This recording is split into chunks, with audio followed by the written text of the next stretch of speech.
من اول ما ظهر شات جي بي تي وشركه اوبن اي اي قلبت الدنيا، بقت كل الناس عارفاها من الجامعات ووسائل الاعلام وكمان الشركات، واكيد انت كمان عارفها. لكن ورا الاضواء دي في قصه تانية خالص، قصه فيها خناقات وتحالفات وقرارات هتغير مستقبل البشريه. وده لان في 2015 مجموعه من ألمع العقول في وادي السيليكون اجتمعوا على حلم واحد بس، انهم يبنوا ذكاء اصطناعي امن يخدم البشريه كلها. ومن هنا بدات حكايه اوبن اي اي اللي عملت لنا المارد شات جي بي تي. بقول لك ايه، أنا معك، تفضل احكي لي، أنا مستمع لك. ممكن تسلفني 50 جنيه؟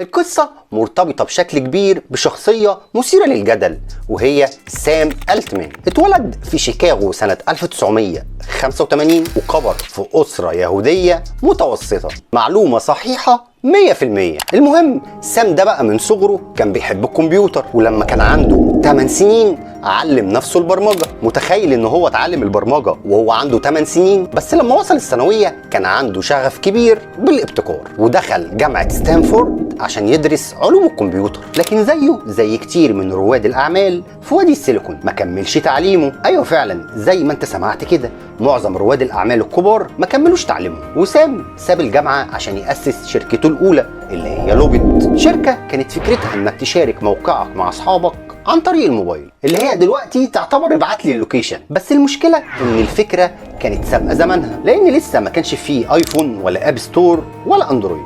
وسام عاش الفتره دي على النودلز والايس كريم، وحرفيا اتصاب بمرض نقص الفيتامينات من سوء التغذيه، ودخل برنامج اسمه واي كومبينيتور سنة 2005. برنامج يعتبر مصنع لأكبر شركات التكنولوجيا الناشئة، وهناك قابل بول جرهام مؤسس شركة واي كومبينيتور. بول شاف في سام حاجة مختلفة، وكان دايما بيقول عنه جملة مشهورة: سام لو نزل بالباراشوتات وسط قبيلة لآكلي لحوم البشر بعد 5 سنين بس هتلاقيه ملك عليه. وفعلا كلامه ما كانش مبالغ فيه. سام بقى واحد من ابرز العقول في البرنامج، وبعد كده بقى رئيس شركة واي كومبينيتور وهو لسه في الثلاثينات. ومن هنا بدأ يكون شبكة علاقات مع اقوى ناس في وادي السيليكون، وزادت شهرة سام وبقى معروف في عالم التكنولوجيا بشكل كبير. سام ألتمان كان مهووس بفكرة الذكاء الاصطناعي، لكن الهوس ده لقى اهتمام تاني من شخصية اكبر واغرب، والشخصية دي هي إيلون ماسك.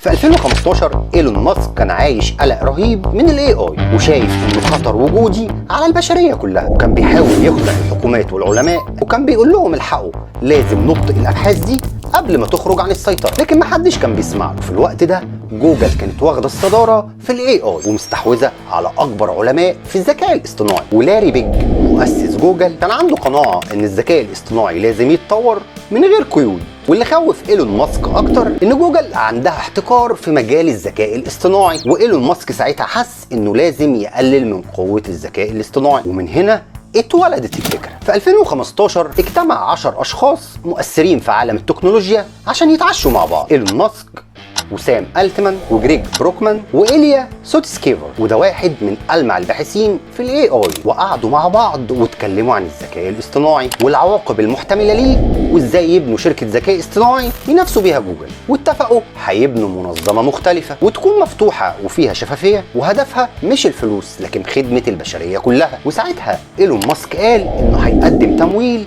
بقيمة $1 مليار، وبخبرة جريج في إدارة الأعمال، ومهارات إيليا في مجال الذكاء الاصطناعي، وسام لتنظيم كل حاجة، وخبرته في الاي اي برضه. وبكده يكون عندهم فريق الأحلام زي اللي كان في اليابانية بلاي ستيشن 1. وفي 2015 هتخرج لنا للنور شركة اوبن اي اي اللي اتأسست كمنظمة غير ربحية، وشعارها بناء ذكاء اصطناعي آمن للإنسانية كلها. في البداية كانوا بينشروا أبحاثهم أونلاين بشفافية مطلقة وكل الناس كانت مبسوطة. لكن الوضع ما استمرش كده. في 2018 عملوا نموذج اسمه شات جي بي تي 2. النموذج كان قوي جدا لدرجة ان هم قالوا مش هننشره كامل، لانهم كانوا خايفين ان الناس تستخدمه في التضليل ونشر الاكاذيب. وحتة مش هننشره بالكامل دي خلت اوبن اي اي بدأت تتحول من منظمة مفتوحة فيها شفافية لشركة سرية.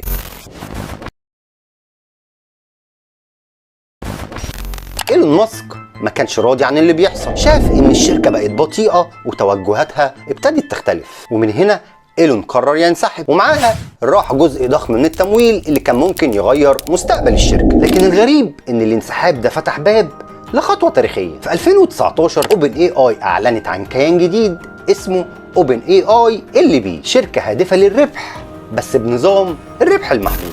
طب يعني ايه بقى الربح المحدود؟ يعني المستثمرين يقدروا يكسبوا بس بحد معين، واللي فوق الحد ده يرجع للمنظمة الغير ربحية. حركة ذكية، لان كده سمحوا ان هم يجذبوا تمويلات كبيرة من غير ما يضيعوا هويتهم الانسانية اتجاه الذكاء الاصطناعي. وفعلا مايكروسوفت دخلت على الخط وضخت $1 مليار، والشراكة دي عملت نقطة تحول في القصة كلها. شركة OpenAI بدأت تدخل مرحلة جديدة. في 2020 أطلقوا ChatGPT-3، نموذج وقتها يعتبر عملاق بمعنى الكلمة، يكتب مقالات، يلخص كتب، يبرمج أكواد، وممكن يحاكي أسلوب أي كاتب. اللي شافوه وقتها قالوا إحنا دخلنا عصر جديد. بس في حاجة هنا، النسخة دي ما كانتش للعامة، كانت للمطورين بس. لكن اللحظة الفارقة بقى كانت في نهاية 2022 لما OpenAI نزلت بس أداة بسيطة للعامة اللي هي ChatGPT. في الأول الناس جربته بدافع الفضول، لكن فجأة العالم كله اتقلب. الطلاب استخدموه في الواجبات،